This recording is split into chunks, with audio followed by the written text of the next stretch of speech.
As chamas de Sodoma ainda ardiam no horizonte. Cinzas e fuligem subiam ao céu como preses invertidas, gritos sem voz de uma cidade devorada por sua própria iniquidade. E Ló, o sobrante, o que escapou do juízo, caminhava trêmulo com duas filhas caladas, pisando um chão que não era mais terra, mas julgamento endurecido.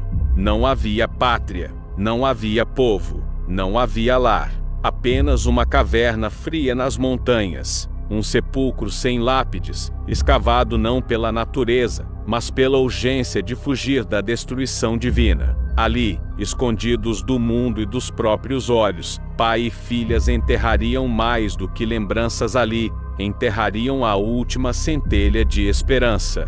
Ló, que outrora assentara suas tendas nas campinas de Sodoma, atraído pela abundância e pela beleza de uma terra amaldiçoada, agora era um homem quebrado. Viu sua esposa ser consumida pelo sal do juízo. Viu sua casa desmoronar entre os gritos dos que zombavam de Deus. Viu a cidade afundar sob enxofre como um cálice que se entorna pela ira do Altíssimo. Ele sobreviveu, mas não saiu ileso.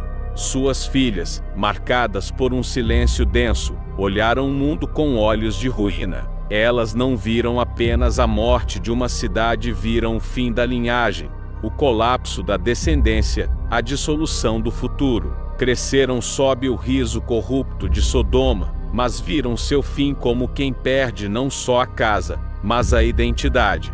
E então, na solidão da caverna, um pensamento torpe começou a florescer, nascido não da luxúria, mas do medo, não do prazer, mas do desespero. A caverna não foi apenas um abrigo contra os elementos, tornou-se um útero de trevas, onde a degeneração foi gestada sob o disfarce da necessidade. Ali, o tempo deixou de existir. Dias e noites se confundiram como os limites da moral e da insanidade. As filhas de Ló, esquecidas pelo mundo e julgando-se últimas herdeiras da humanidade, tomaram do vinho e do pai e selaram um pacto silencioso com a torpeza. Mas o horror não começou naquela noite. Começou quando Sodoma entrou nelas. Começou quando o caos deixou de ser externo e passou a habitar suas entranhas. Começou quando a salvação se limitou à fuga e não à transformação, pois o problema de Ló nunca foi apenas geográfico, foi espiritual. Ele deixou Sodoma, mas Sodoma nunca o deixou. E agora, ali, embriagado e manipulado, Ló se tornaria pai de filhos que também seriam netos. A linhagem dos Moabitas e dos Amonitas nasceria não do amor, mas da confusão, não da benção, mas da urgência em perpetuar um nome que já havia sido condenado ao esquecimento. Naquela caverna, a marca do desespero selou a carne das filhas de Ló, e em sua prole, a degeneração teria um nome, um sangue e um destino. As paredes da caverna não ouviram confissões, apenas sussurros entrecortados, o tilintar do odre de vinho, e o silêncio cúmplice de duas mulheres que haviam decidido que o fim não seria o fim, custasse o que custasse. Naquela escuridão, o tempo deixou de ser linear.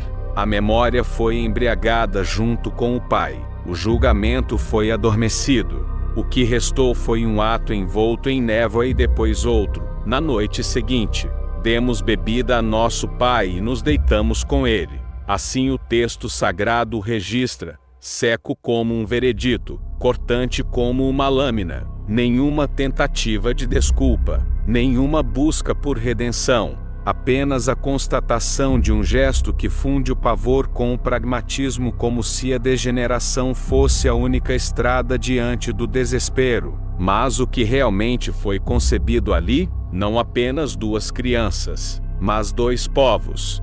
Duas nações inteiras emergiriam daquele abismo moral. Moabe e Amon, filhos do incesto, frutos da ausência de fé, sementes que germinariam em histórias futuras de idolatria, guerra e afronta ao Deus de Israel. Moabe, o filho do pai, Ben-Ami, o filho do meu povo. Os nomes carregavam o eco do erro, como marcas eternas gravadas nas pedras do tempo.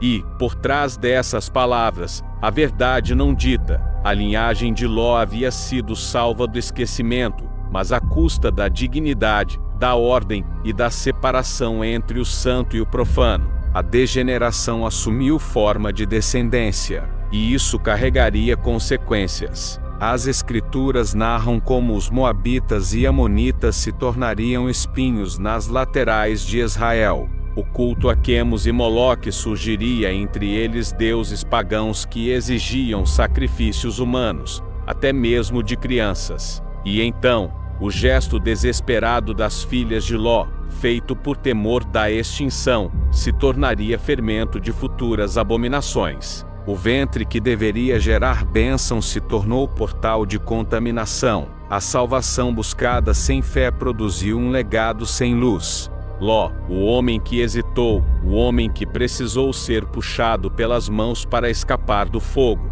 agora via-se pai de filhos que jamais deveriam ter existido. E, no entanto, Deus, em sua soberania, não abandonaria totalmente essa linhagem imaculada, pois mesmo do poço mais profundo, ele ainda sabia extrair propósito, mas não sem dor, não sem conflito, não sem séculos de distância entre a vergonha e a promessa.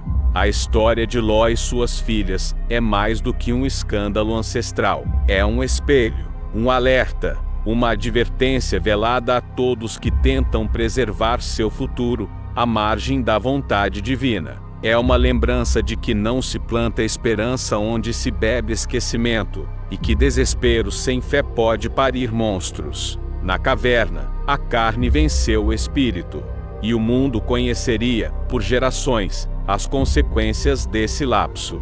O tempo correu como um rio de cinza sobre as memórias de Sodoma. Ló, o homem que outrora se assentara nos portões da cidade corrupta, desapareceu da narrativa bíblica sem glória, sem epitáfio, sem herança de justiça. Seu fim é um silêncio que ecoa. Não há registro de sua morte. Apenas o vazio, a ausência, como se o próprio texto sagrado se recusasse a acompanhá-lo além da caverna.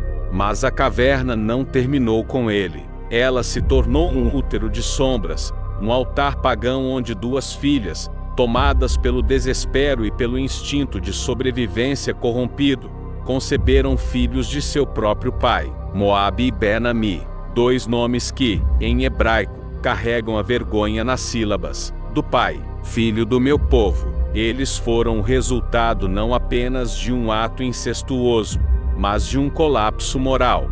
O desespero das filhas foi alimentado por uma visão distorcida de realidade, uma crença de que o mundo havia acabado, de que não restava esperança, de que a única forma de continuar era contaminar a continuidade. E assim nasceram dois povos, Moabitas e Amonitas, filhos de um ventre manchado, habitantes das terras que margeariam Israel, não apenas em geografia, mas em hostilidade e idolatria.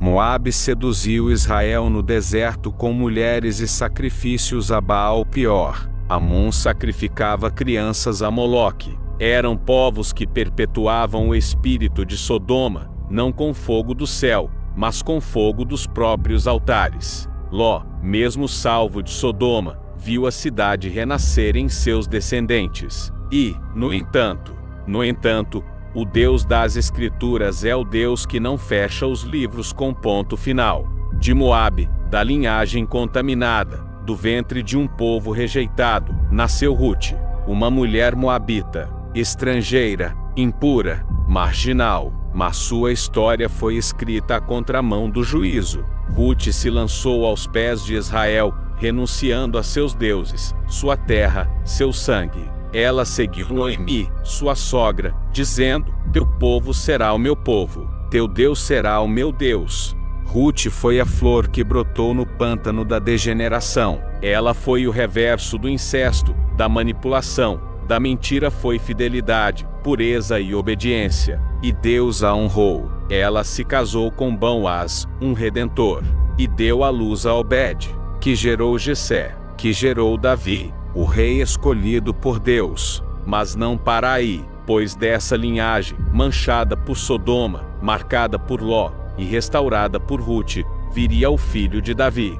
Jesus, sim, o Cristo, o Salvador do mundo. O Deus que entra nas cavernas da humanidade e transforma seu solo em manjedoura. Ele assumiu sobre si os pecados de Sodoma, de Ló, de suas filhas, de Moabe e de Amon. Ele bebeu o cálice da vergonha até o fundo, e em sua cruz, lavou até mesmo as manchas da caverna ancestral. A marca de Ló, portanto, não é apenas a marca do desespero e da degeneração. É também a marca da redenção improvável. Deus não apagou a história de Ló. Ele a transformou. Ele não cobriu a cicatriz, ele a fez sinal de sua misericórdia. Pois se até dos escombros de Sodoma ele ergueu o Messias, então não há linhagem que esteja perdida demais. Não há história irrecuperável. A caverna foi lugar de pecado, mas, nas mãos de Deus, tornou-se parte da genealogia da salvação. Este é o Deus de Israel,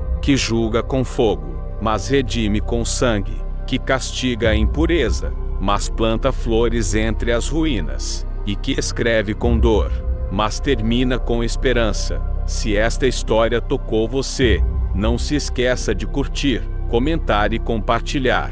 Inscreva-se no canal A Bíblia Oculta e ative o sino para receber os próximos episódios. Até o próximo mergulho nas profundezas esquecidas das Escrituras.